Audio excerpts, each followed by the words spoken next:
निरसुसंपा सुन भाई हैया एक माना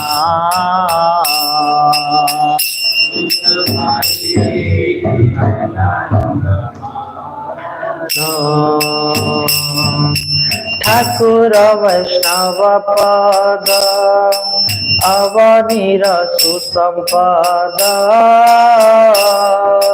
ठाकुर वैष्णव अवनीर सुसंपद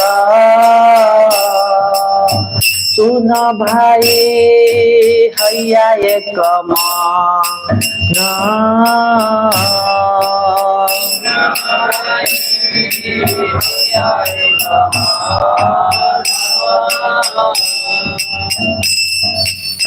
सुन भाई हैया एक माना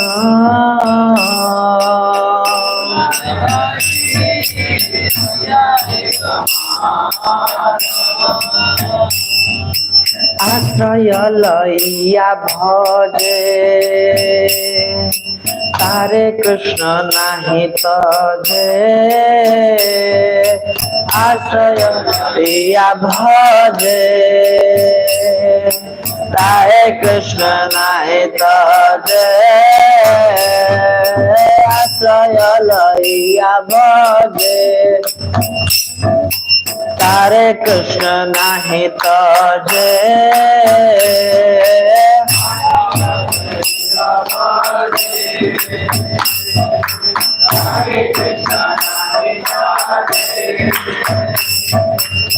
सार सब मरे अकारण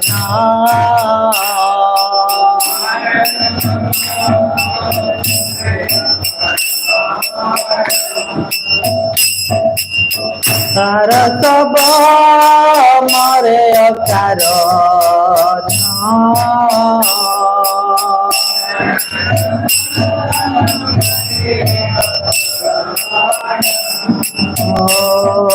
वैष्णव चरण जल प्रेम भक्ति दीते बल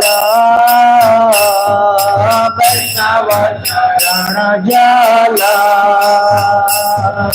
प्रेम भक्ति दीते बल वैष्णव चरण जल प्रेम भक्ति दीते बल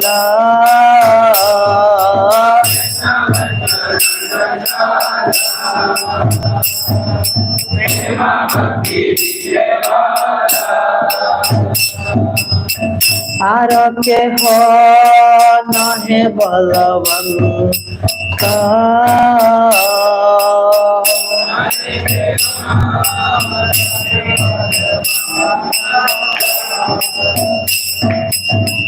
आर के हो नहे बलवंत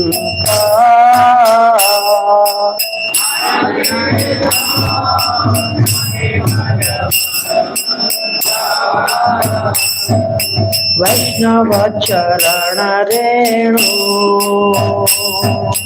मस्तके भूषण बेनो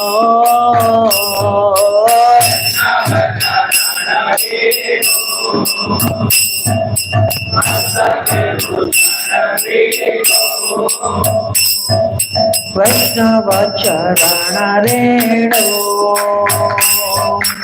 मस्तके भूषण बेनो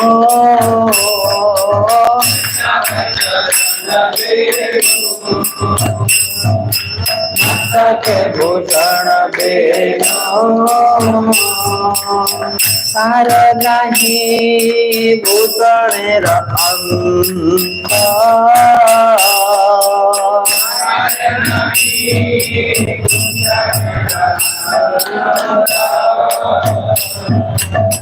सार नहीं भूषणेर अंत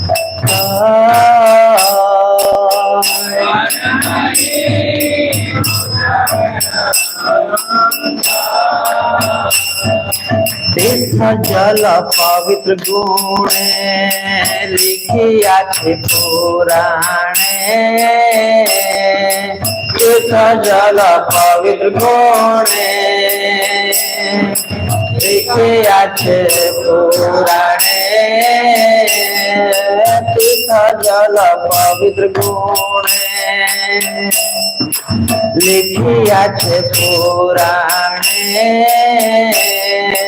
तीर्थ जल लिखिया छे पुराणे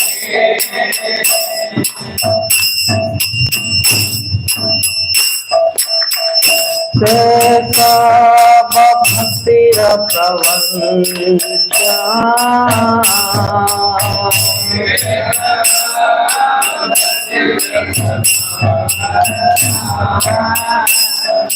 वैष्णवेर पादोदक समन हे तव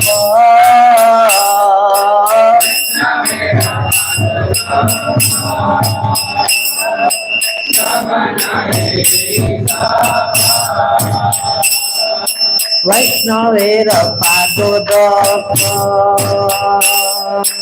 समन हे तव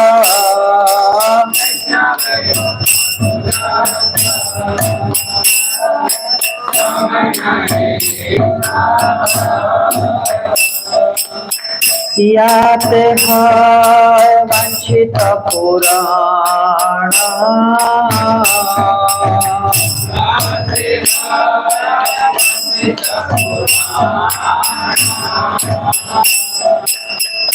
याते है वांछित पुराण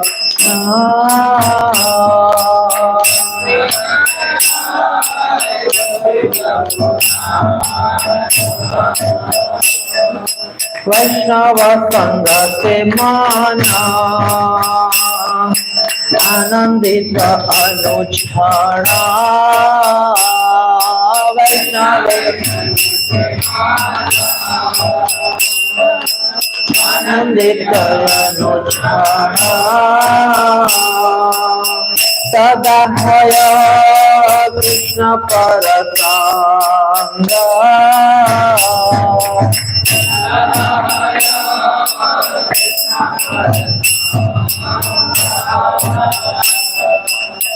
सदा भय कृष्ण परसंग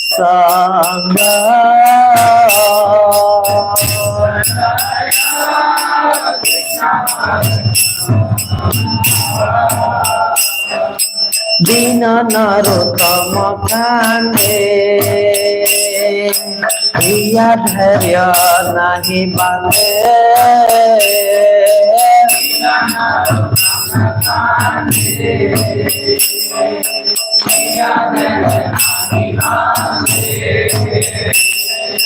दीन नरोत्तम कांदे प्रिया धैर्य नहीं बांधे दीन नरोत्तम प्रिया धैर्य मोर बता के न हईल भंग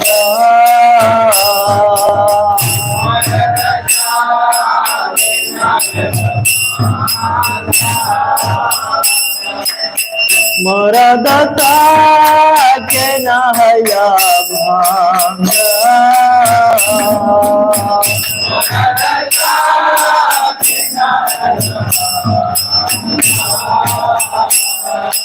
वैष्णव संग से माना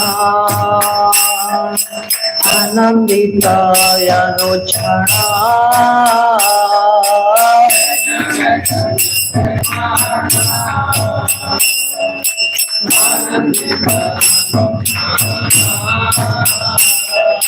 वैष्णव चरण रेणु मस्तके भूषण बेजो वैष्णव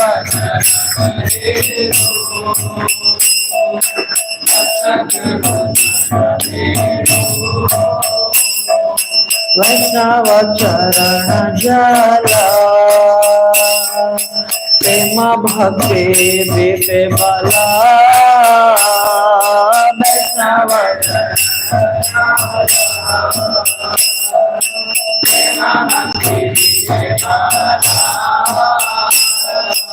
आश्रय लइया भजे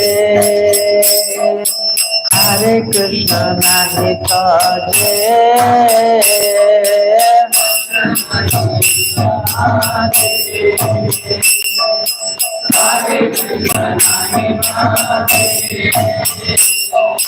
ठाकुर वैष्णव पद अवनीर सुसंपद ठाकुर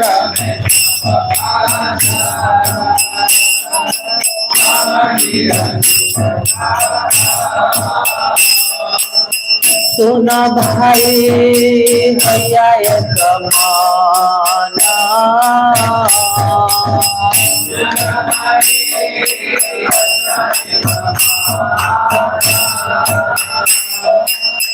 सुन भाई हैया कमाना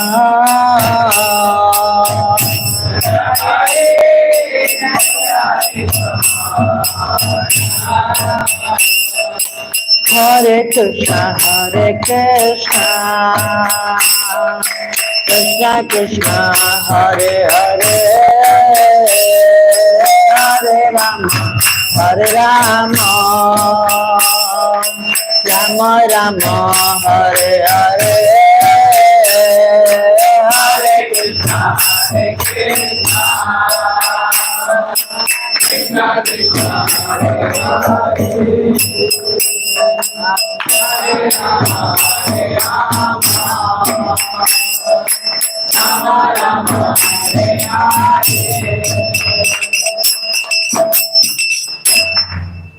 हरे कृष्णा। तो बहुत सुंदर ये भजन है। इसमें बेसिकली ये बताया गया है संबंध ज्ञान के बारे में कि जो ठाकुर वैष्णव लोग होते हैं जब तक उनकी कृपा ना हो तब तक हम आध्यात्मिक ज्ञान का ज्ञान विज्ञान में नहीं बदलता, रियलाइजेशन नहीं होती है। बिना महत्पाद रजोभिषेक हम निष्किंचनानम नवरणीत यावत, कि जब तक बंद करिए वैष्णव का कृपा नहीं होगा तब तक जो आध्यात्मिक ज्ञान है रियलाइज नहीं हो पाता है। तो बहुत जरूरी है। और यहाँ पर जो दृष्टांत चल रहा है महर्षि नारद प्राचीन बरही जी को बता रहे हैं पुरंजन उपाख्यान के द्वारा। तो ये सब क्यों बता रहे हैं? एक्चुअली जो प्राचीन बरही जी थे वो संबंध ज्ञान को भूले हुए हैं और उसी संबंध ज्ञान को वो उनको याद दिला रहे हैं और उनको माध्यम बना करके हमें बता रहे हैं कि नहीं। देखिए लगभग तीसरा दिन या फिर दूसरा दिन का अंत होने वाला है। दूसरा दिन किस अनुपेक्ष में 7 दिन का श्राप मिला हुआ था परीक्षित महाराज को कि भैया 7 दिन बाद आपको तक्षक सर्प के दंशन से आपकी मृत्यु हो जाएगी। कुछ घंटे तो लग गए उनको तैयारी करने में। तैयारी कर करके आ करके गंगा के तट पर जब बैठे तो अलग अलग साधु संत उनको मिले, जितने मति उतने मत। अलग अलग उनको मत दिए जा रहे थे कि आप ये करो, आप ये करो, आप ये करो। फिर फाइनली ये कंक्लूजन पे आए कि नहीं आप कुछ मत करो, बस चुपचाप यहीं बैठ जाओ, कान खोल करके बैठ जाओ और श्रवण करो। आप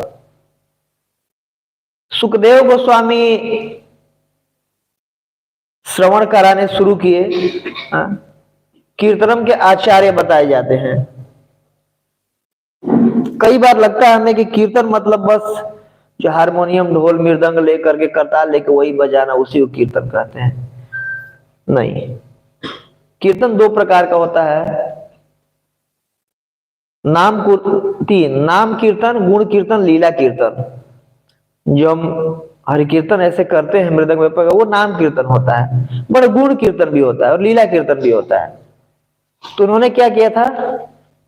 गुण और लीला कीर्तन किया था। ठीक है। और कीर्तनम के आचार्य, ऐसा नहीं है कि जो भागवतम पढ़े वो भागवतम भी कीर्तनम में आता है। जैसे अभी क्या हो रहा है, मैं कीर्तन कर रहा हूं, आप लोग श्रवण कर रहे हैं, यही सेम परीक्षित महाराज किए थे। तो देखिए, ये जो प्रसंग ऐसा चल रहा है कई दिनों से, स्त्री पुरुष के बारे में बातचीत किया जा रहा है कि कैसे एक स्त्री का ब्यूटी होता है जिससे पुरुष उसे फिसल जाता है, या पुरुष का सुंदरता होता है स्त्री फिसल जाती है, और स्त्री का क्या क्या सुंदरता होती है, एक एक करके अच्छे से वर्णन कर रहे हैं सुखदेव गोस्वामी कि स्त्री कैसे दिखती है। पुरंजन का पूरा उपाख्यान बता करके कितना आकर्षित लगती है, या पुरुष कितना स्त्री को आकर्षित लगता है। तो बाह्य दृष्टिकोण से देखने में यह लग सकता है कि बताओ यार, मरने वाले हैं बेचारे परीक्षित महाराज, 2-4 दिन में मरने वाले हैं। सुखदेव गोस्वामी बाल ब्रह्मचारी आदमी, मतलब ब्रह्मचारियों में, सन्यासियों में चूड़ामणि बिल्कुल, और मरने का उनको प्रिपरेशन करा रहे और बात ये सब कर रहे हैं स्त्री पुरुष का। और सिद्धांत भगवत गीता में बताया गया 8.5 में, यम यम बोलिए, त्यजंती अंते कलेवरम तम तमति कौनते सदातद भाव भावित, कि जैसा 8.6 या जैसा जैसा आप सोच करके शरीर त्यागेंगे और वैसा वैसा आपकी अगली गति होनी है। और यहाँ कई दिनों से लगातार स्त्री पुरुष की बात हो रही कि कैसे कैसे स्त्री के प्रति आकर्षित होता है, कैसे कैसे लुभावनी बातें करती है, या भोगवृत्ति प्रता ये पुरुष कैसे प्रदान करता है, इस तरीके से। तो बाह्य दृष्टिकोण से लग रहा है कि क्या ये सब बातचीत हो रहा है। अमल पुराण है भागवत, अमलात्माओं के लिए है, और बात किया जा रहा है, ऐसी ऐसी चीज बात किया जा रहा है। एक स्त्री पुरुष के कामुक कथाओं का यहां पर वर्णन किया जा रहा है। तो actually it's a preparation of death, कि कैसे जब हम जैसे आईआईटी वगैरह का पेपर देते हैं, या जी होता है ना ज्वाइंट एंट्रेंस एग्जाम, तो पहले मॉडल पेपर वगैरह हम उसका पढ़ते हैं, उसको सॉल्व करते हैं, ताकि पता होना चाहिए कि किस प्रकार का पेपर आने वाला है मेरे सामने। एक अच्छा कैंडिडेट वो होता है जो पहले से प्रैक्टिस करके अपने आप को आंक लेता है कि भाई मैं कितना पानी में हूं। वैसे ही जैसे थर्ड कैंट हो गया सांख्य फिलॉसफी, ये जो पुरंजन उपाख्यान चल रहा है, ये मृत्यु का प्रिपरेशन कराया जा रहा है, ये संबंध ज्ञान को और क्लियर कराया जा रहा है, संबंध ज्ञान को स्थित, और इसका रिजल्ट भी यही होता है कि प्राचीन बड़ी संबंध ज्ञान में स्थित होकर के, और बच्चों के आने का भी वेट नहीं करते हैं, संन्यास ले लेते हैं। कि बच्चे आएंगे उनका शादी ब्याह कर लो, हर माता पिता चाहते हैं कम से कम मैं तुम्हारा शादी ब्याह कर लूं। माता पिता कर्तव्य होता है, कर्तव्य क्लियर हुआ, और उनके आने से पहले जब वो आएंगे विवाह करेंगे उससे पहले ये जा चुके थे सब कुछ छोड़ छाड़ के। ये भी नहीं कि आएंगे तो राज्य दूंगा, कुछ नहीं। ये प्रसंग जो हम सुन रहे हैं इसका ये लक्ष्य होना चाहिए, भक्ति परेशान भव विरक्ति अन्यत्र। जो भक्ति के दो बेटे हैं, ज्ञान और वैराग्य, भक्ति आने पर ज्ञान और वैराग्य आएंगे ही आएंगे। तो भक्ति के तत्व को, जो पहला तत्व होता है संबंध ज्ञान, संबंध ज्ञान को क्लियर कर रहे हैं इस श्लोक के माध्यम से। तो ये बहुत जरूरी है कि अंत काल पे वैसा स्मरण ना आ जाए, मैं फंस ना जाऊं। कैसे उससे मैं निकल सकता हूं? संबंध ज्ञान में स्थित रह करके मैं उससे निकल सकता हूं कि मैं भगवान का दास हूं, भगवान मेरे ठाकुर है, मालिक है, उनका सेवा करना एकमात्र मेरा लक्ष्य है। तो वो संबंध ज्ञान को स्थित करा रहे हैं, स्थिर करा रहे हैं इस माध्यम से सुखदेव गोस्वामी परीक्षित महाराज को और नारद मुनि प्राचीन बरही को, और प्रभुपाद जी अपने परपट्स के माध्यम से हम लोगों को, है कि नहीं। बहुत सुंदर श्लोक है, आज चर्चा करने का ऐसे प्रयास करेंगे। चौथा स्कंद, अध्याय 25, श्लोक संख्या 37। जितना मैं आचार्यों से सुना हूं अपनी बुद्धि काम करेगी, यथा मति यथा श्रुतम। तो प्रार्थना कर लेते हैं, फिर श्लोक तो बोर्ड पे है नहीं, मैं उच्चारण करके सुना दूंगा। प्रार्थना करते हैं।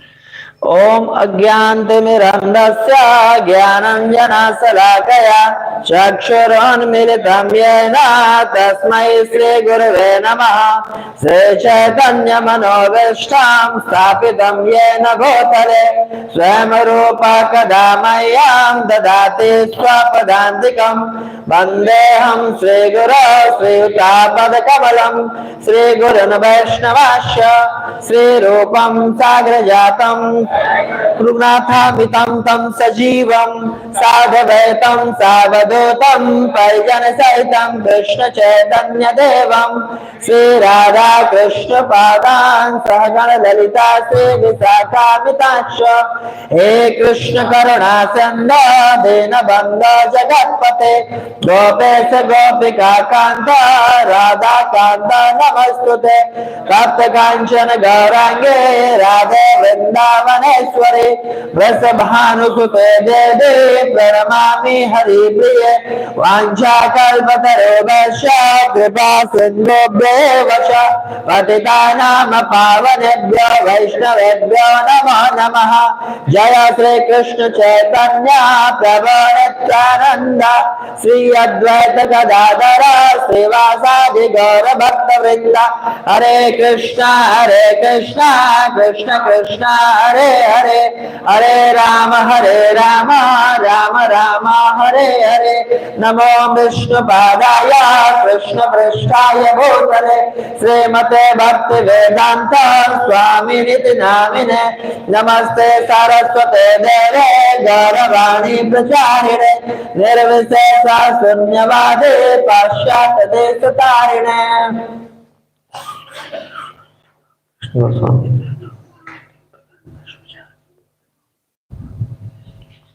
मुकम करोति वाचालम पंगुलकयेदगिरि यः कृपातमहं वन्दे श्री गुरु परमानंद माधवम श्री चैतन्येश्वरम।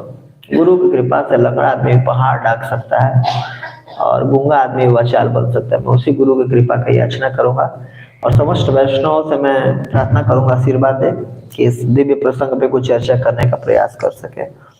हरे कृष्णा। तो इस श्लोक में बहुत सुंदर है, बताया जा रहा है, और कोई बोर्ड पे लगा सकते हैं ललित को। ओके, तो आप लोग फोन में निकाल सकते हैं 4-25-37। और जब भी हम भागवतम पढ़ते हैं तो पहले श्लोकों का अन्वयन करना चाहिए। कई बार मैं देखा हूं कि हम लोग जब भागवतम पढ़ते हैं तो श्लोक छोड़ करके आगे बढ़ जाते हैं। जितना हम समय लगा रहे हैं उसका अनुवाद पढ़ने पे, भगवत तात्पर्य पढ़ने पे, उससे ज्यादा श्लोक पढ़ने पे लगाना चाहिए। जब श्लोक से संबंध बन जाएगा तो श्लोक अपने आप को रिवील कर देता है कि ये श्लोक क्या है, क्यों बोला जा रहा है, उसका शाब्दिक अर्थ क्या है, भाविक अर्थ क्या है। मतलब ये शब्द बोले, कई बार कोई प्रश्न पूछा जाता है तो प्रश्न पूछने का शब्द कुछ और होता है, अंदर का भाव कुछ और होता है। तो श्लोक अपने आप को रिवील कर देता है कि मानसिकता क्या है व्यक्ति का उस श्लोक बोलने के पीछे, और शाब्दिक अर्थ क्यों, क्या बोला जा रहा है। तो इसका मैं उच्चारण कर रहा हूं, छोटा छोटा उच्चारण कर रहा हूं, आप लोग पीछे प्रयास करिएगा बोलने का। इमाम त्वम अधिष्ठितस्व पुरीं नवमुखीं विभो मयोपनीतान् गृहान् कामभोगान् सतं समा। इमाम त्वम अधिष्ठस्व पुरीं नवमुखीं विभो मया उपनीतानि गृहान् काम नहीं, मया उपनीतान गृणान काम भोगान सतम समाह। एक बार और, इमाम त्वम अधिष्ठस्व पुरीं नवमुखीं विभो मया उपनीतान गृणान काम भोगान सतम समाह। कोई बोलना चाहेगा? इदं त्वम अधिष्ठस्व पुरीं नवमुखीं विभो मयो उपनीतान गृणान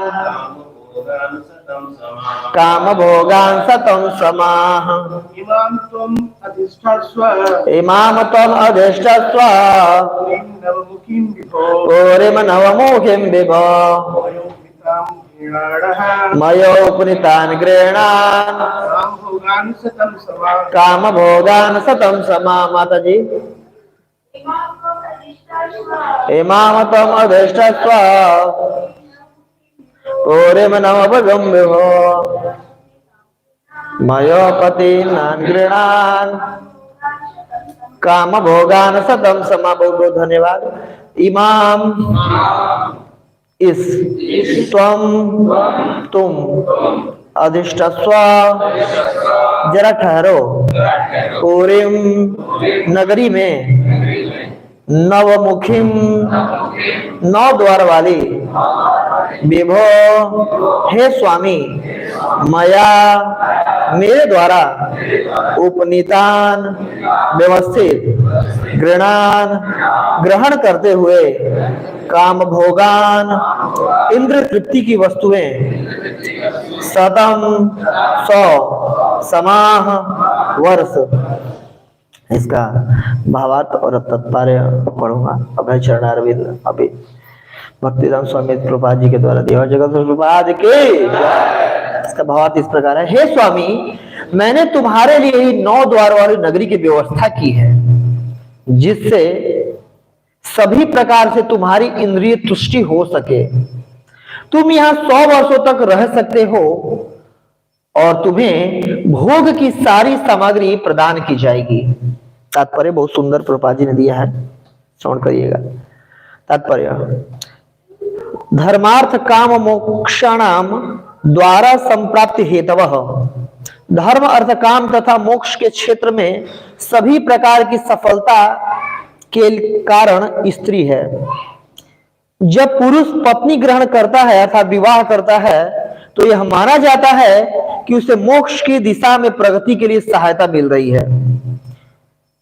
जीवन के प्रारंभ में मनुष्य को ब्रह्मचारी के रूप में शिक्षित किया जाता है और फिर उपयुक्त लड़की के साथ विवाह करके गृहस्थ जीवन बिताने दिया जाता है। यदि गृहस्थ आश्रम को ठीक से शिक्षा मिले तो मनुष्य को मानव जीवन की समस्त सुविधाएं, भोजन, नींद, संभोग तथा सुरक्षा प्राप्त हो जाती है। यदि विधि विधान के अनुसार सब कुछ किया जाए तो प्रत्येक सुविधा उपलब्ध है।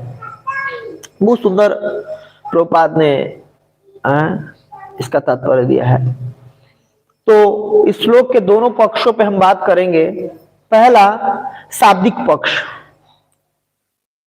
क्या कहा जा रहा है, और दूसरा भाविक पक्ष, क्या सोच करके ये बोला जा रहा है। अगर हमारे एक आचार्य हैं विश्वनाथ ठाकुर, अगर उनके हम कमेंट्री पढ़ेंगे तो कई बार,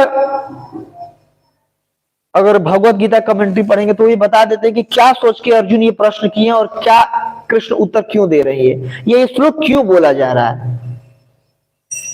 या अगर पढ़ेंगे आप भ्रमर गीत, जो इसमें राधा रानी भ्रमर से बात कर रही हैं, तो क्या सोच करके राधा रानी वो श्लोक बोल रही है, विश्वनाथ ठाकुर लिख दिए उनको।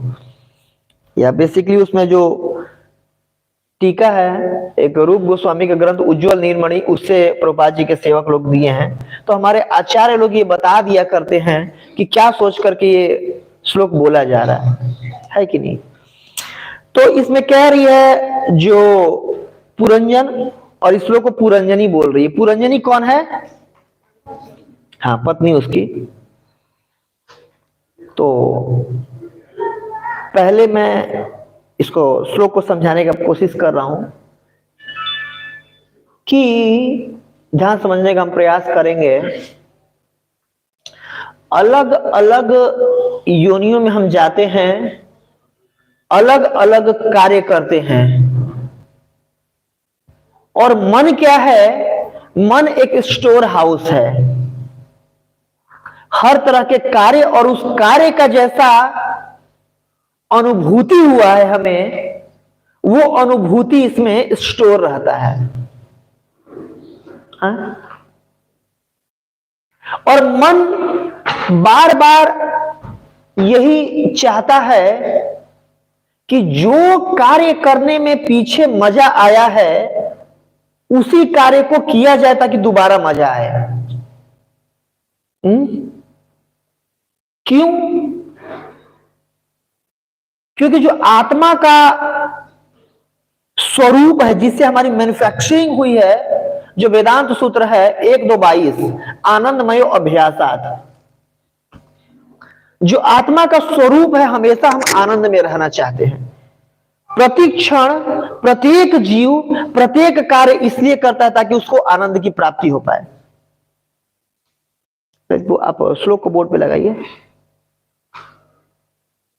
प्रत्येक कार्य हम इसीलिए करते हैं आनंद की प्राप्ति करने के लिए। इसीलिए यहां पर आते हैं और आनंद प्रयास प्राप्त करने के लिए अलग अलग कार्य करते हैं। ठीक है? कार्य करने पे मजा आया और मजा नहीं आया, दो चीज होता है। कोई का अच्छा एक्सपीरियंस होता है और किसी का बुरा एक्सपीरियंस होता है। और क्योंकि हमारा स्वरूप है आनंद में रहने का, इसीलिए हम आनंद में रहना चाहते हैं।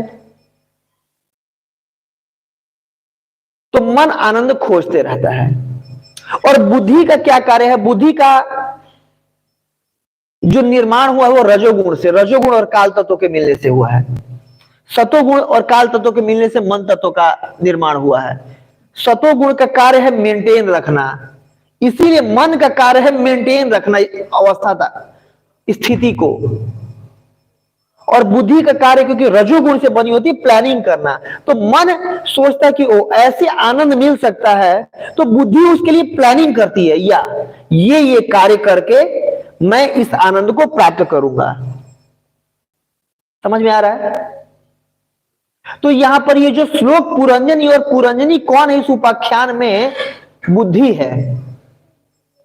9 द्वार के ये शरीर का इसका बुद्धि है, पुरंजनी है वो। और बुद्धि ये श्लोक बोल रही है, ये मानसिक भावुक, मतलब वो ये मतलब बैक ऑफ द माइंड है नारद मुनि का ये कहने का, कि बुद्धि ये बोल रही है कि इमाम त्वम अधिष्ठस्व, इमाम ये इमाम त्वम तुमको अधिष्ठत्व, मतलब ये जो शरीर है मैं तुम्हें निर्माण करके दे रही हूं, पूरी नवमुखिम विभो, 9 द्वार वाली इमाम ये त्वम तुमको अधिष्ठत्व में बनाई हूं। और इसमें बोल रही है बुद्धि विभो, विभो मतलब महान, बड़ा व्यक्ति। तो बुद्धि देखिए इस भौतिक जगत में जब माया के और अनात्मिका शक्ति के प्रभाव में आते हैं, प्रत्यक्षात्मिका शक्ति जिसे हम गिरे हैं और अनात्मिका शक्ति आवरण बन गया है। इस आवरण के चलते हम प्रत्येक व्यक्ति अपने आप को भोक्ता समझता है, कि जब तक हम भोक्ता नहीं समझेंगे तब तक हम भोग नहीं पाएंगे कृष्ण से अलग होकर के। तो यहां पर इसीलिए बुद्धि बोलिए कि विभो, विभो मतलब महान व्यक्ति, तुम भोक्ता हो, तुम बड़े व्यक्ति हो। इसलिए बुद्धि बोल रही है, जो पुरंजनी बोल रही है कि इमाम पूरी नवमुखी विभो, हे महान व्यक्ति, हे राजा, मैं आपके लिए 9 द्वार वाला ये जो शरीर है निर्माण की हूं। एक्चुअली में जो शरीर का निर्माण है वो बुद्धि के द्वारा होता है। मन बुद्धि अहंकार, जिसका जैसा सूक्ष्म शरीर होता है उसको वैसा स्थूल शरीर मिल जाता है। अगर किसी का गधे का शरीर है तो उसका गधे जैसा सूक्ष्म शरीर है। मतलब तीनों गुणों का, सतो रजो तीनों गुणों का ऐसा कॉम्बिनेशन है जिसके चलते बुद्धि और मन वो सतो गुण रजो गुण वैसे बने हुए, जिसके चलते सेम ये जो स्थूल शरीर क्या है, सतो गुण का बाहरी कवच है, एक आवरण है, बस और कुछ नहीं है। और ये बुद्धि के द्वारा प्रदत्त होता है। क्यों? बुद्धि प्लानिंग करती है मन में। जैसे मान लीजिए मैं किसी का गरम गरम खून पिया हूं, मजा आया है, बार बार मैं गरम खून पीना चाहता हूं मजे लेने के लिए, तो बुद्धि प्लान करेगी भाई कैसे मजा ले सकते हो। उसके लिए आपको मांसाहारी जानवर का वैसा शरीर मिलेगा, शेर बाघ का शरीर मिलेगा कि गरम गरम आप हिरन को मार करके खाइए और मजे लीजिए, खून पीजिए। ये बिल्कुल मैं शाकाहारी शुद्ध भोजन करना चाहती हूं। बुद्धि प्लान करती है मन के आनंद के अनुसार। ये क्यों क्यों शरीर यही मिला है मेरे को? क्योंकि ऐसा मेरी मानसिक चेतना है। अब देखिए थर्ड कैंटो में आता है ब्रह्मा जी का जब क्रिएशन कर रहे हैं पूरे ब्रह्मांड का, तो ब्रह्मा जी का शरीर बुद्धि तत्व का बना हुआ है। जब भी कोई गलत विचार आता था वो शरीर त्याग देते थे। शरीर त्यागना का मतलब बुद्धि को मानसिकता त्याग देते थे। जैसे हमारा शरीर ये earth water fire air ether पृथ्वी जलवायु अग्नि आकाश का बना हुआ है, ब्रह्मा जी का शरीर पूरा बुद्धि तत्व का बना हुआ है। रजोगुण में रहना था, उनको पूरा क्रिएशन करना है, ये उनका काम है। तो इसी मानसिकता के कारण हमें बार बार शरीर मिलता है, और उसी के कारण ये जो बुद्धि है ये 9 मुख वो शरीर दी हुई है। जो अवंती ब्राह्मण अपने प्रार्थना में कहते हैं, नायम जनों में सुख दुख हेतु न देवतात्मा ग्रह कर्म काला मनः परम कारणम अवमनंती संसार चक्रे परिवर्तयेति यत्। मन सबसे बड़ा कारण है इस संसार के चक्र में बार बार जन्म मृत्यु जरा व्याधि और पुनरअपि जननम पुनरअपि मरणम पुनरअपि जननी जठरे शयनम, इस चक्कर में फंसाने का। मनः परम कारणम अवमनंती, मैं मानता हूं संसार चक्रे परिवर्तयेति यत्। मन में आया प्लानिंग वो सुख भोगने का, बुद्धि वैसा प्लानिंग कराती है और बार बार अलग अलग शरीर देती है ताकि आनंद में रह सके। क्यों? भगवान से अलग होकर के यहां भोगने के लिए आए हैं। और क्या बोल रही बुद्धि? मया उपनीतान, कि मेरे द्वारा, बुद्धि बोल रही है कि मेरे द्वारा व्यवस्थित, मया उपनीतान, मैं प्लानिंग करके कि तुम्हें भोग सुख भोगना है ना, ये 9 द्वार वाला अलग अलग शरीर दे रही हूं। रात में जगना उल्लू का शरीर, दिन में जगना अलग शरीर मिलेगा। कुछ भी खा लेना है, कुछ भी देखना नहीं कि क्या खा रहे हैं क्या नहीं, ठीक है, सुअर का शरीर मिलेगा। कभी भी बिल्कुल मैं बहुत ज्यादा ललायित होता हूँ सुख भोग के लिए, मैथुन सुख के लिए, ठीक है, आपको कबूतर का शरीर मिलेगा, बंदर का शरीर मिलेगा। हर घंटे में भोग करते रहिए। नहीं, मैं ये सब नहीं करना चाहता हूँ, ठीक है, सुचिनाम श्रीमत आ गए, आपको सन्यासी ऐसे घर में वो मिलेगा कि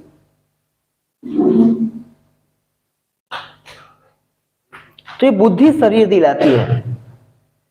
तो मयो उपरितान गृणान, इसे ग्रहण कीजिए और क्या करिए? काम भोगेन सतम समाह, काम का भोग करिए। क्यों? हम क्यों आए हैं? भोग करने के लिए हम सब आए हैं।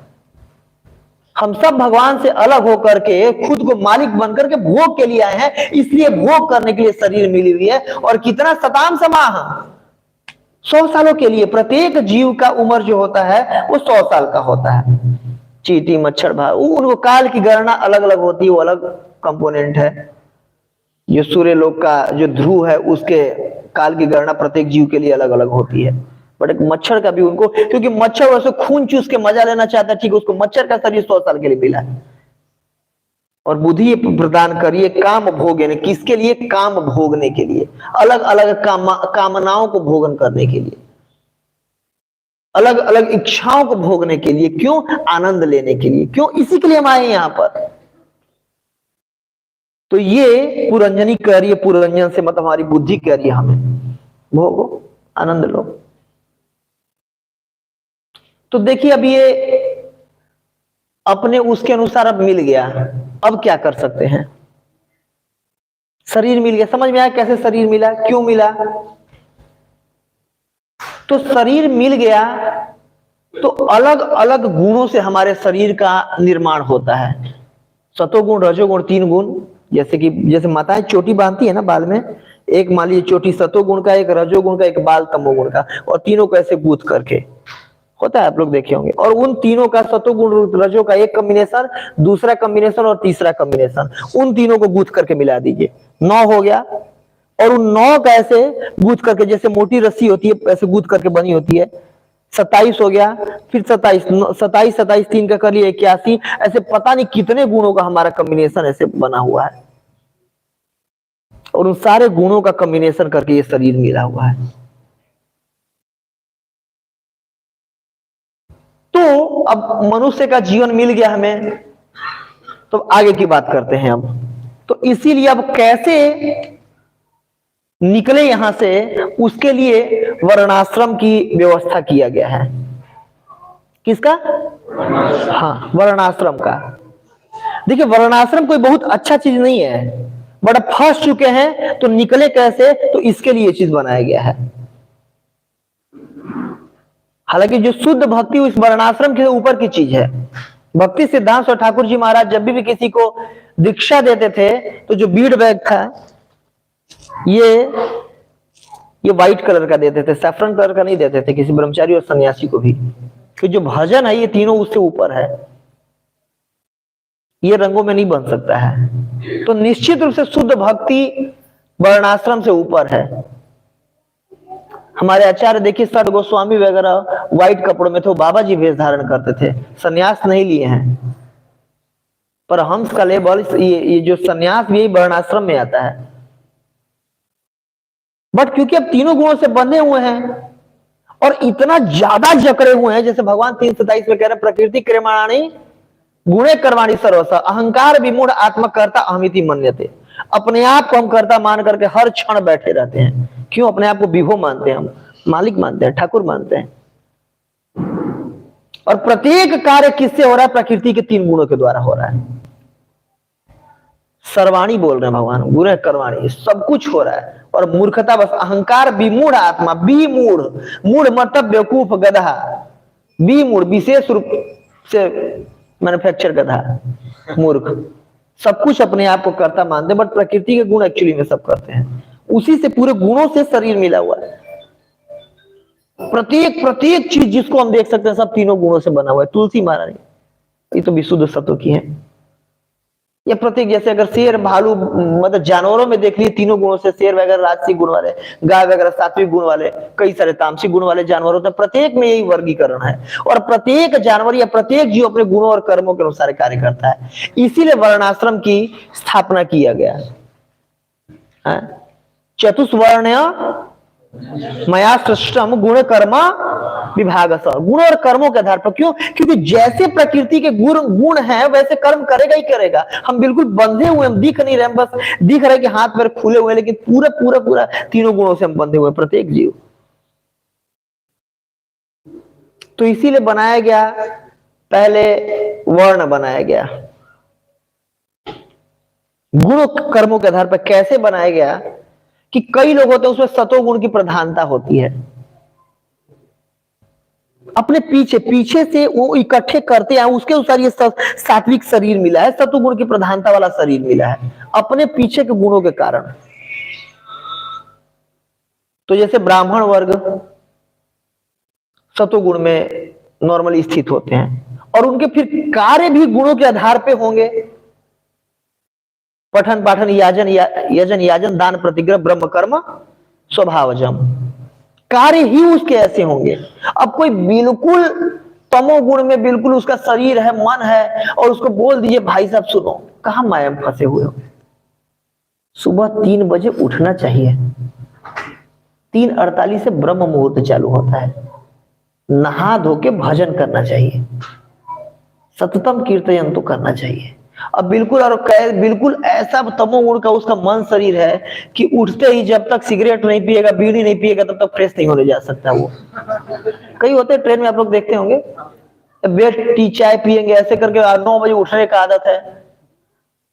कई लोग तो उठते ही पैक मारते हैं पहले, इतना ज्यादा तमोगुण में है। तीनों टाइम भोजन करेंगे, उसमें मांसाहार करना ही करना, इतना स्वाद लगा हुआ है जीभ पे मांसाहार का।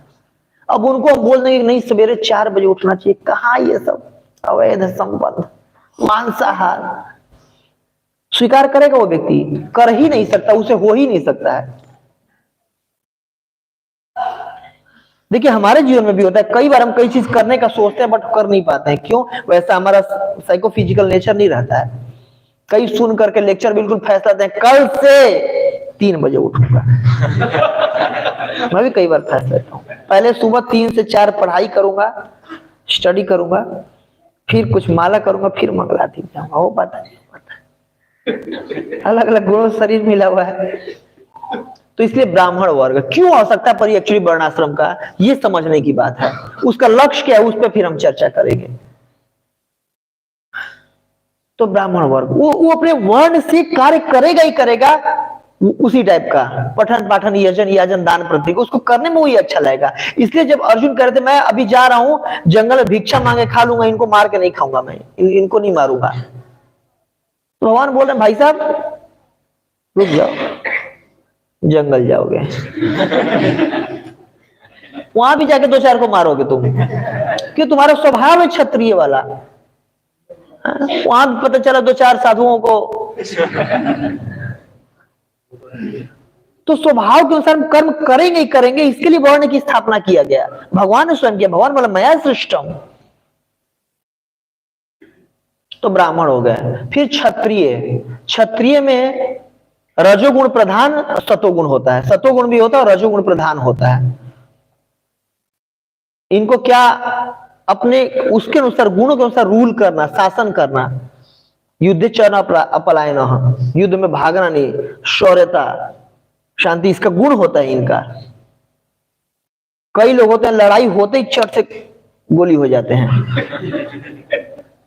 हाँ देखे ऐसे लोग, हाँ बच्चों में मैं भी ऐसे था। और कई होते हैं बात बात पे बिल्कुल भीड़ जाते हैं, बिल्कुल क्या मजा जो बोल करके मतलब आप चले जाएं। एक्टिव मोड ऑफ पैशन उनका एक्टिव हो जाता है, रोक ही नहीं सकता उनको, एक्ट करेंगे करेंगे। अब कोई जंगली जानवर है, पशु वगैरह शांत बैठे, उनके सामने अचानक से दौड़ जाइए, रासिक जानवर तुरंत पीछे तुरंत उसका मोड ऑफ नेचर इतना पैशन एक्टिव हो जाएगा, तुरंत वो आपके पीछे भागेगा, गुण भगाएगा उसको। इसलिए क्षत्रिय बनाएगा। ठीक है अभी आप शासन करो सबका, आप गुण के अनुसार यही करोगे। अर्जुन जंगल में भी जाकर के 2-4 साधुओं को मिला के मैनेजमेंट करने लगते। वैश्य, रजोगुण तमोगुण प्रधान, मतलब इसमें वो होता है रजो और तमो का वो होता है, बैलेंस होता है।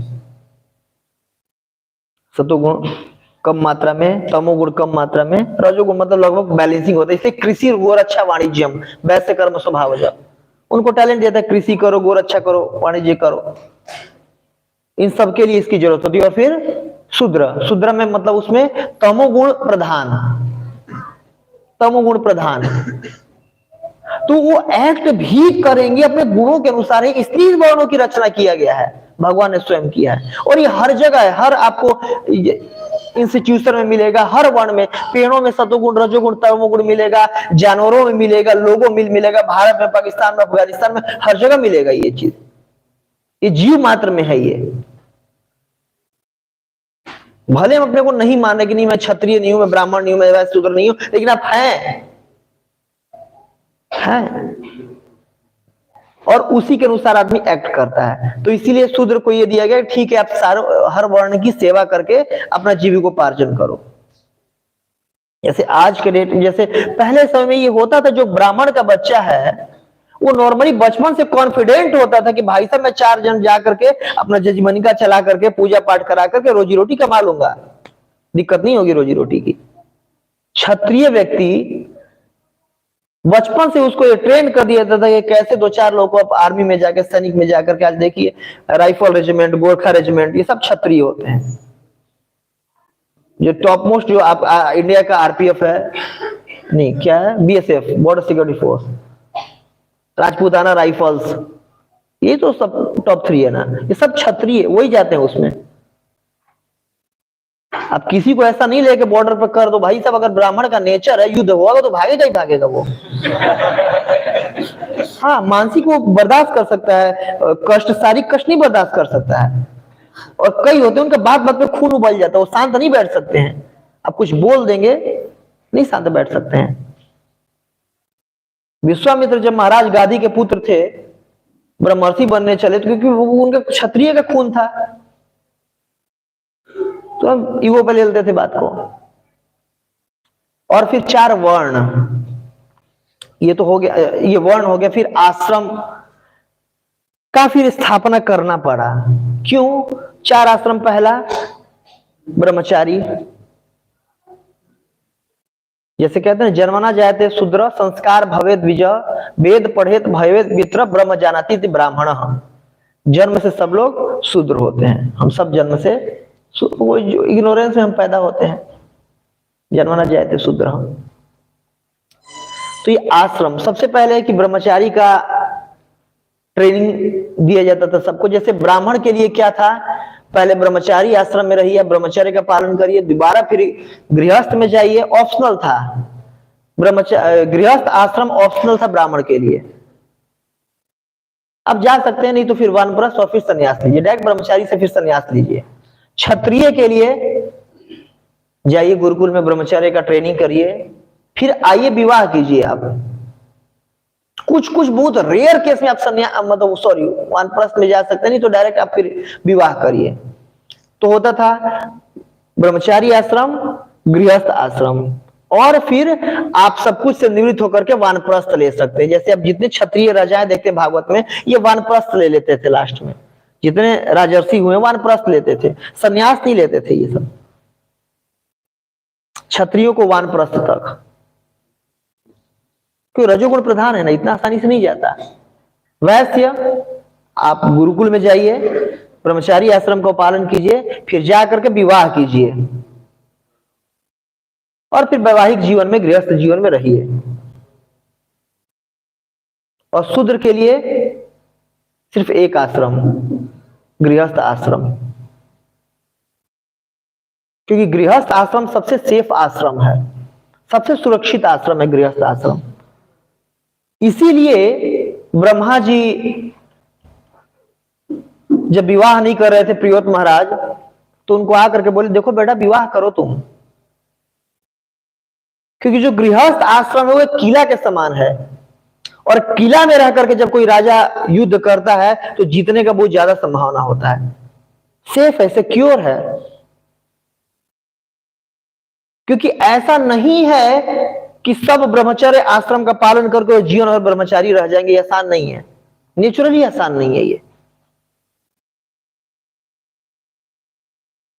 और बहुत ज्यादा मिथ्या आचरण नहीं करना चाहिए, मिथ्याचार्य च उच्यते कर रहे हैं ना भगवान, कि नहीं बहुत अच्छा काम विचार खूब सता भी रहे और फिर भी हम वो कर रहे, नहीं।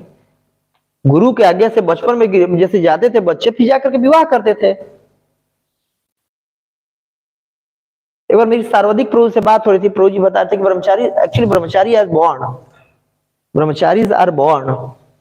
क्यों? ऐसे गुणों को लेकर, जैसे भगवान कह रहे हैं अर्जुन को तुम दैवीय गुणों को लेकर पैदा हुए हो, अपने पीछे के कर्मों के अनुसार ऐसे गुणों को लेकर के वो व्यक्ति जन्म लिया है, जिसके चलते उसको आसान होता है। कई बच्चों को जैसे यूथ प्रीचिंग करते हैं, दे आर वेरी नेचुरल, कि प्राइवेसी मेरे को नहीं चाहिए, और नेचुरली वो चीजों से बैराग्य उनके पास होता है, और कईयों का नहीं होता है, ज्यादातर का नहीं होता है नॉर्मली। इसीलिए गुरु जो होते थे साइकोफिजिकल नेचर के अनुसार बोलते थे ठीक है आपको गृहस्थ जीवन में चले जाना चाहिए, या फिर आप ब्रह्मचारी जीवन कंटिन्यू कर सकते हो। बट ये नेचुरल था। प्रत्येक व्यक्ति ब्रह्मचारी के लिए नहीं बना है और प्रत्येक व्यक्ति गृहस्थ के लिए नहीं बना है ना, क्योंकि वो अपने साइकोफिजिकल नेचर के अनुसार एक्ट करेगा ही। अगर पैशन बहुत ज्यादा अधिक मात्रा में हो तो निकलेगा ही कहीं ना कहीं वो।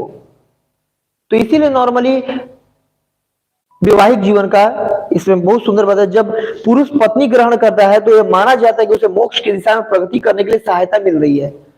बहुत जरूरी है, बहुत मतलब हेल्प करता है गृहस्थ जीवन, उसको कंडेम नहीं किया गया। देखिए कोई भी आश्रम खराब नहीं है, ना ब्रह्मचारी आश्रम खराब है, ना गृहस्थ आश्रम खराब है, ना पुरुष खराब है, ना स्त्री खराब है। एक्चुअली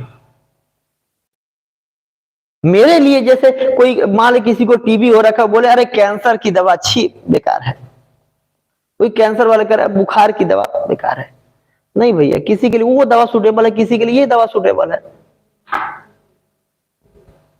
कई लोग ऐसे मिलते कि अगर मुझे बचपन में पता चल गया तो मैं ब्रह्मचारी रह गया होता है। कई लोग ऐसे प्रस्ताव करते हैं, क्यों? हर व्यक्ति को नहीं चाहिए कि पत्नी दिन भर में 6 टाइम फोन करके पूछे हाँ कैसे हो, खा लिए, नमक ज्यादा था, हाँ, पहन लिए। कई लोग चिढ़ जाते हैं, और कईयों को चाहिए होता है कि मेरे को कोई केयर करने वाला हो, या स्त्री में भी ऐसा होता है, सब में होता है कि मेरा कोई केयर करे, मेरे को कोई पूछे। और कई लोग तो स्वभाव से बैरागी होते हैं, तो ऐसे तो विवाह भी कर लेगा तो अलग ही रखेगा वो, ठीक है, कर्तव्य ड्यूटी करता रहेगा, बट बहुत ज्यादा अटैच नहीं रहेगा वो व्यक्ति, नेचर से है उसका, क्या करे बेचारा। तो इसीलिए पहले गुरुकुल में गुरु बता दिया करते थे उसके साइकोफिजिकल नेचर के अनुसार, भैया आपको ये आश्रम चूज करना चाहिए, ये करना चाहिए। लेकिन आज हमें किसी को पता नहीं है, बचपन से ही लगा दिया जाता है, चलो जी बीटेक करो, एमटेक करो, तुम सीए करो, मेरा बेटा सीए बनेगा। जो बाप ने पिताजी ने सोच रखा है वही मेरा बेटा करेगा जी। स्वभाव है, ब्राह्मण का कार्य है, क्षत्रिय होगा, क्या करेगा, फ्रस्ट्रेट होएगा ही होएगा, हर 6 महीने पे जॉब चेंज करेगा ही करेगा, हर 4 घंटे बाद जाके सिगरेट पिएगा ही पिएगा, टेंशन कम करने के लिए कुछ करेगा ही। इतना ज्यादा मूवीज चल रही हैं, इंडस्ट्रीज चल रही हैं, हॉलीवुड, बॉलीवुड, टॉलीवुड, नए नए गाने आ रहे हैं, पॉप रॉक, क्या क्या होता है भगवान जाने। क्यों? अंदर से सेटिस्फेक्शन नहीं है, बाहर से सेटिस्फेक्शन चाहिए। क्यों चाहिए? क्योंकि मैं साइकोफिजिकल नेचर के अनुसार कार्य नहीं कर रहा हूं, मेरा नेचर है क्षत्रिय का, कर रहा हूं ब्राह्मण वाला कार्य। वैश्य का नेचर है, और आज के डेट में सबको शूद्र वाला का, मतलब ये जो विद्या होता है नॉर्मली इंजीनियरिंग कॉलेज वगैरह में पढ़ाया जा रहा है, सीए वगैरह में, इसको शिल्प विद्या कहते हैं। क्या कहते हैं? हाँ, रोजी रोटी चलाने वाली विद्या, शिल्प विद्या। जो भी इंजीनियरिंग, ये सब, जो मेडिकल, सब कुछ, ये क्या, ये औजारों से काम करने वाला विद्या शिल्प विद्या कहते हैं। तो सबको क्या करना जी, आपको अच्छा क्लास का शूद्र बनना है। हाँ, ये आईआईटीएन शूद्र है, ये एनआईटी में थोड़ा कम रह गया, एनआईटीएन शूद्र है, ये यूपीटी वाला शूद्र है। भाई जो ब्राह्मण होते थे, इनको कार्य करना मंत्रों से वो करना सिखाया जाता था, मंत्रों के साथ वो करते थे, मंत्रों को कंट्रोल करते थे। जो क्षत्रिय होते थे उनको पीपल स्किल होता था, पीपल को वो कंट्रोल करते थे। जो वैश्य होते थे उनको मनी स्किल होता था, और पशुओं को कंट्रोल करने का स्किल होता था। और शूद्र होते थे, उनको हथियार वगैरह का, छनी, हथौड़ी और लेथ मशीन वगैरह जो मैकेनिकल में सिखाया जाता है, तथा कट C++, जावा, HTML, जो भी है प्रोग्रामिंग लैंग्वेज वगैरह, सब शूद्रों का काम है। अरे क्यों आप यंत्रों से डील करना चाह रहे हो? तो यंत्रों से डील करना शूद्रों का कार्य होता था। तो इसलिए समाज में इतना क्योस है कि हम अपने वर्णाश्रम, वर्ण और आश्रम के अनुसार कार्य नहीं कर रहे हैं। तो इसीलिए यहां पर 100 साल के लिए हमें समय दिया गया है, अपने अपने नेचर के अनुसार हम उसमें जाते हैं, वर्ण और आश्रम में। और अब इसमें गृहस्थ जीवन में जाने का लक्ष्य क्या होता है कि यहां से ठीक से निकलना। आप ब्रह्मचर्य प्रैक्टिस नहीं कर सकते हैं, ठीक है, कोई दिक्कत नहीं है। अब भाई पीछे के कर्मों के अनुसार शरीर ले लिए, इसमें मेरी क्या गलती है? तो ठीक है, गृहस्थ में जाइए, इंद्रियों को संयम करने का प्रैक्टिस कीजिए। अचानक से नहीं हो सकती कंट्रोल की, ठीक है, आज मैं ठान लिया कि ठीक है, आज से आजीवन ब्रह्मचर्य का पालन करूंगा। मैं भीष्म पितामह तो हूं नहीं, ठान लिया तो कर ही दूंगा। अब साइकोफिजिकल नेचर के अनुसार शरीर मिल गया भाई, तीनों सतो रजो तमो गुण के अनुसार। गृहस्थ जीवन में जाइए और हमें प्रैक्टिस करना चाहिए इंद्रियों को संयम करने का। फिर वानप्रस्थ जीवन में जाइए, तपस्या करके अपने आप को, शरीर को तपाइए और प्रैक्टिस कीजिए बिल्कुल दृढ़ हो जाने का इंद्रिय संयम में। फिर संन्यास आश्रम, फिर प्रैक्टिस करके भक्ति, शुद्ध भक्ति, भगवत धाम। तो ये चारों आश्रम क्यों बनाए गए हैं? सम सिद्धि हरितोश्रम अतः पुंभी द्विज श्रेष्ठ वर्णाश्रम विभाग स्थित से धर्म से समसिद्धि हरितोषणम, कि सबका निर्माण इसलिए हरि के तोषण के लिए। ब्राह्मण अपने उसके अनुसार, नेचर के अनुसार कार्य करके हरि को तुष्ट करेगा, क्षत्रिय अपने नेचर के अनुसार कार्य को हरि को तुष्ट करे, वैसे अपने नेचर के अनुसार हरि को तुष्ट करे, और शूद्र अपने नेचर के अनुसार हरि को तुष्ट करे। ब्रह्मचारी आश्रम में अपने नेचर के अनुसार आप हरि को तुष्ट करिए। गृहस्थ आश्रम का लक्ष्य होना चाहिए हरि को तुष्ट करना, कि जो पत्नी है भगवान ने मुझे दिया है, ताकि हम दोनों मिल करके और हरि को तुष्ट करें, भगवत प्राप्ति के लिए आगे बढ़े जीवन में। हाँ, निश्चित रूप से मैं इंद्रिय संयम पूरा नहीं कर सकता, ठीक है, पत्नी उसके लिए, आपको छूट भी दिया गया स्त्री मतलब संभोग का, इस गृहस्थ आश्रम में, ठीक है, संतान उत्पत्ति करिए आप। और इसके साथ ही तीनों वर्णों का आपको वो भी करना है। गृहस्थ जीवन सबसे ज्यादा जिम्मेदारी का जीवन होता है, क्योंकि 75% देखिए 100 में से 75% ब्रह्मचारी नो सेक्स, वानप्रस्थ नो सेक्स, सन्यास कोई संभोग का छूट नहीं है, एकमात्र गृहस्थ जीवन में है। उसके साथ पूरी जिम्मेदारी है कि भाई आप 25% समाज के 75% का पालन करिए। इसलिए गृहस्थों को ब्रह्मचारी सन्यासी का पिता कहा जाता है। पालन करने की ड्यूटी है, ऐसा नहीं कि मैं विवाह करूं बस अपने भोग के लिए, नहीं भाई, वर्ण के तीनों उसका आश्रमों को भी आपको पालन करना है। भाई ब्रह्मचारी कमा नहीं सकता, सन्यासी कमा नहीं सकता, वानप्रस्थ कमा नहीं सकता। आप गए हैं गृहस्थी में तो सोच करके जाइए कि जो पत्नी है, गुरु न सस्यात, पिता न सस्यात, जननी न सस्यात, देवम न तस्यात, न मोक्षयेत समुपेत मृत्यु, कि पति तभी बने जब ये हो कि पत्नी को और बच्चों को जन्म मृत्यु से निकालूंगा, या माँ तभी बने, पिता तभी बने। तो गृहस्थ में हमारा कर्तव्य होना चाहिए कि ठीक है, ठाकुर जी ने मेरे को ये पत्नी दिया है, इनके साथ मैं भगवत प्राप्ति के लिए आगे बढ़ूं। या पत्नी को ये सोचना चाहिए कि ठाकुर जी ने मुझे ये पति दिया है, इनके साथ मैं आगे बढ़ूं भक्ति में। पुत्र दिए हैं ताकि इनको मैं भगवत प्राप्ति की तरफ आगे बढ़ा पाऊं। ये लक्ष्य है गृहस्थ आश्रम का, और इससे निकलना, जीवन भर गृहस्थी में ही नहीं फंसे रहना है, वानप्रस्थ और फिर सन्यास, इससे निकलना। समसिद्धि हरितोषणम, ताकि अंतः नारायण स्मृति हो पाए।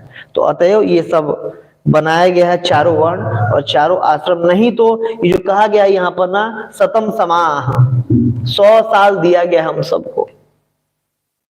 सतर्क रहना पड़ेगा कि इसी 100 साल में निकलना है। ये श्लोक संबंध ज्ञान को क्लियर करने के लिए बताएगा। नहीं तो मान लीजिए, जैसे कि मैं एग्जांपल लेता हूं छोटा सा, ये मान लीजिए एक पेज है, दिख रहा है सबको, इसको जीवन का 100 साल हम मान लेते हैं।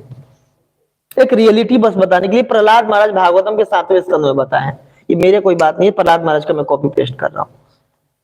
तो 100 साल की उम्र में शुरू के 20 साल बालकपन में, खेल कूदने में, खेलना कूदना, इसमें पढ़ाई लिखाई, 10वीं पास करना, बेटा मेहनत करो, 12वीं करना है, बीटेक करना है, जो भी ग्रेजुएशन करना है। तो पहला 20 साल तो उसमें खत्म हो गया, लियो जी खत्म कर दिए, बचे 80 साल। आखिरी के 20 साल कभी घुटने में दर्द कर रहा है, कभी खांसी हो रहा है, जुकाम हो रहा है, अलग अलग कष्ट ही सताता रहता है, चल नहीं सकते, फिर नहीं सकते, यहाँ दर्द वहां दर्द, ये वो। 80 से 180 साल के आदमी का देखे ना आप लोग समाज में स्थिति, अगर 100 साल उम्र भी हो तो ये लास्ट के 20 साल ये निकाल दिए, बुढ़ापा में खांसते में बीत गया जी। कितना बचा? बोलिए सब लोग बोलिए। 60 साल में ही जो आधा है, 30 साल रात्रि में सोना है, नहाना खाना, शादी करना, रिश्तेदारी में जाना, 30 साल तो इसमें निकाल दीजिए जी।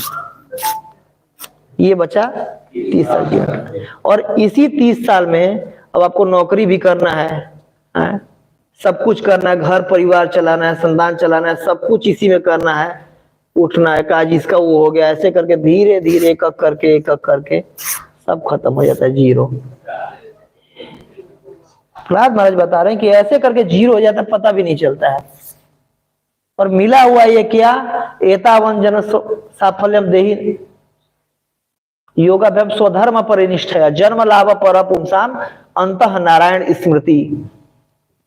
ये मनुष्य का जो शरीर बना करके ब्रह्मा जी बहुत प्रसन्न हुए थे। यस, इस शरीर में आदमी को मौका मिल सकता है यहाँ से निकलने का, तो बहुत दुर्लभ है। इसकी दुर्लभता को समझना चाहिए हमें। जैसे नारद मुनि यहाँ पर समझाने का प्रयास कर रहे हैं प्राचीन बरी को कि भैया तुम कहाँ कर्मकांड में लगे हुए हो, 100 साल के लिए तुम्हें शरीर मिल गया भोग करने के लिए। शरीर की दुर्लभता को समझो, भगवान के भजन में शरीर को लगाओ और यहां से निकलो। नहीं तो जिसके लिए तुम प्रयास कर रहे हो सुख पाने के लिए अलग अलग कर्मकांड करना, ये वैसे ही सुख मिलेगा जैसे प्रहलाद महाराज बोल रहे अयत्नतः, या जो तस्यैव हेतु प्रयतेत कोविद न लभ्यते यत भ्रमताम ऊपर अभी तत्लभ्यते यत। नारद मुनि जो डांट रहे हैं श्रीमद् भागवतम 1st कैंटो 5वें अध्याय का 18वें नंबर श्लोक में, नारद व्यास संवाद है ना, कि सुख के लिए जो हम यत्न कर रहे हैं वो ऐसे ही मिलेगा सुख जैसे अयत्नता दुख मिलता है। आज तक किसी ने ठाकुर जी से प्रार्थना की है, जगन्नाथ जी से, कि हे जगन्नाथ जी, बड़ा दिन हो गया पेट में दर्द नहीं हुआ, सर नहीं फटा भगवान, पैर तो इस जन्म में टूटा ही नहीं है भगवान, एक बार बस। आज तक किसी ने प्रार्थना किया है? नहीं। फिर भी दुख आता है कि नहीं? अयत्नतः प्रारब्ध के अनुसार दुख आता ही आता है, सबको आया हुआ है। वैसे ही प्रारब्ध के अनुसार सुख आएगा ही आएगा, चाहे प्रयास करिए या मत करिए। जैसे बिना प्रयास के अयत्नतः दुख आता है, वैसे बिना प्रयास के ही सुख आएगा ही आएगा। तो इसके लिए मेहनत नहीं करना चाहिए, मेहनत करना चाहिए अंतः नारायण स्मृति के लिए मेहनत करना चाहिए कि ऐसा जीवन बिताऊं कि अंतः नारायण स्मृति आ पाए, संबंध ज्ञान में स्थित होकर के कार्य करे ताकि भगवत प्राप्ति कर पाए। ठीक है, बहुत बहुत धन्यवाद। जगन्नाथ की जय। बहुत हरि हरि। किसी को कोई प्रश्न टीका टिप्पणी, सीनियर वैष्णव कुछ करेक्शन कुछ देना चाहेंगे क्या माता जी?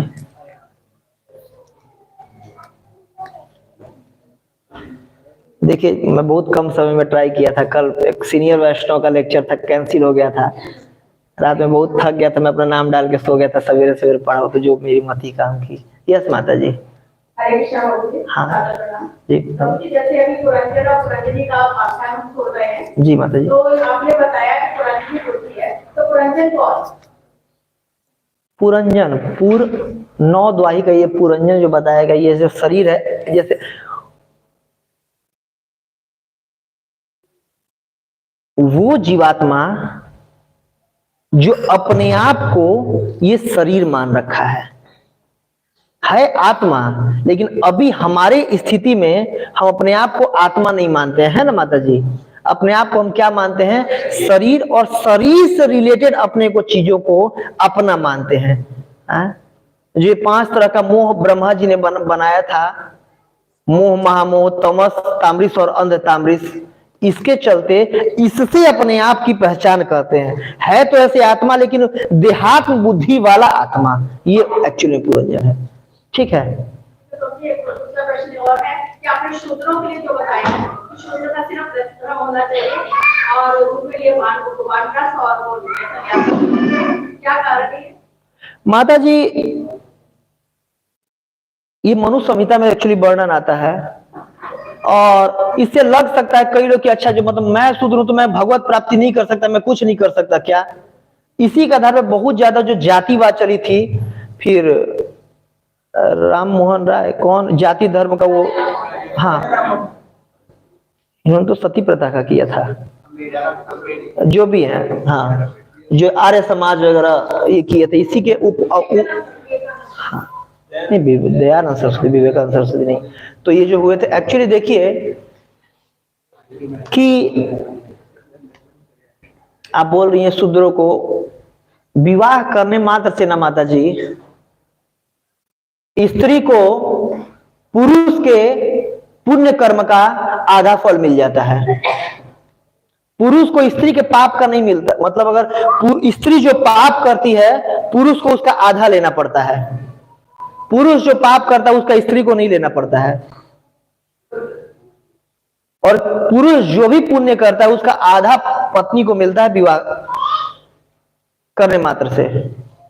विवाह में एक्चुअली फायदा ज्यादा स्त्रियों का है कि नहीं? और भगवान गीता में कह रहे हैं, स्त्रिय वैसे तथा शूद्रतेपि अंतिम पराम गतिम, 9 अध्याय।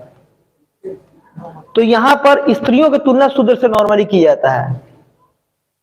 और जो मैं बताया कि शूद्र में तमोगुण प्रधानता है, तो उनका कार्य क्या है माता जी, कि आप समाज के और चारों वर्णों का सेवा करिए। और जो हम वैष्णव भजन में शुरू में लिया था कि साधुओं का सेवा करने से क्या होता है, नारद मुनि का दृष्टांत देखिए माता जी। शूद्राणी के पुत्र थे, उनके पिताजी कौन है कोई उनका पता नहीं था, और वो जो 4 महीनों तक उनका भक्ति वेदांतों का सेवा करने मात्र से उन्होंने ये क्वालिफिकेशन प्राप्त किया। तो अगर शूद्र अगर समाज के उच्च वर्ण अगर यज्ञ में अगर ब्राह्मणों का या ऋषियों का ऐसे करके सेवा करता था तो उनको भी उनके उसका प्राप्त होता था माता जी। ऐसे अगर कह दिए कि तुम सब कुछ छोड़ करके यज्ञ करने बैठ जाओ, वेदाध्ययन करने बैठ जाओ, तो अपने गुणों कर्मों के अनुसार नहीं कर सकता माता जी वो। तो इसीलिए आप और वर्णों का सेवा करिए, उनका पुण्य फल आपको मिलेगा, जिससे सबका उद्धार हो जाना है। वर्णाश्रम इतना सुंदर बनाया गया था कि एक दूसरे से मदद करके समसिद्धि हरितोषणम, विष्णु प्रसन्न होंगे, सबका उद्धार होगा। जी और किसी का प्रश्न? यस माता जी।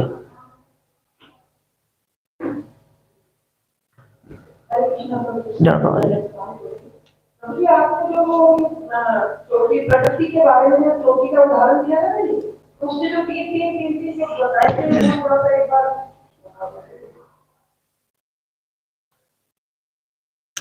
हम कोई भी कार्य करते हैं माता जी ना,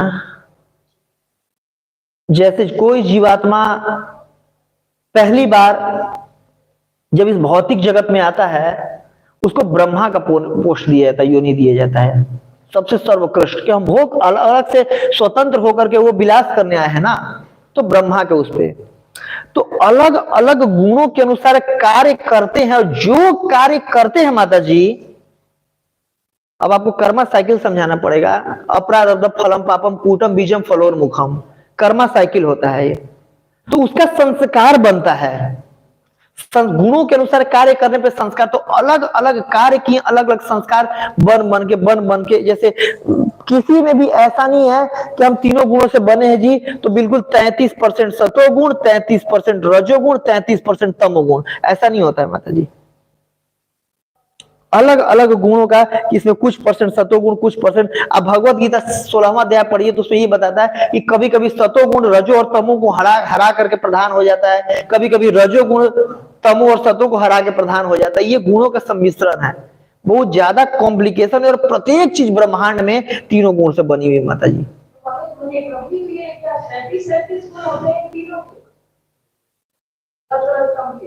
नहीं, ये तीनों है, तीनों का अलग अलग वो है।